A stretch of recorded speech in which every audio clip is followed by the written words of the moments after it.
Creating a glow-scanning text effect in CapCut PC involves a few steps. Open CapCut and click on the text option in the top menu.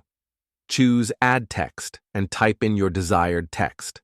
Adjust the font, size, and color of the text as needed.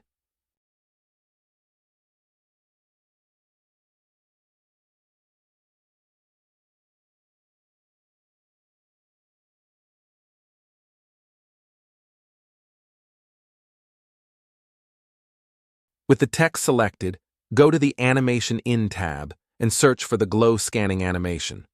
Select it and set its duration to 2 seconds.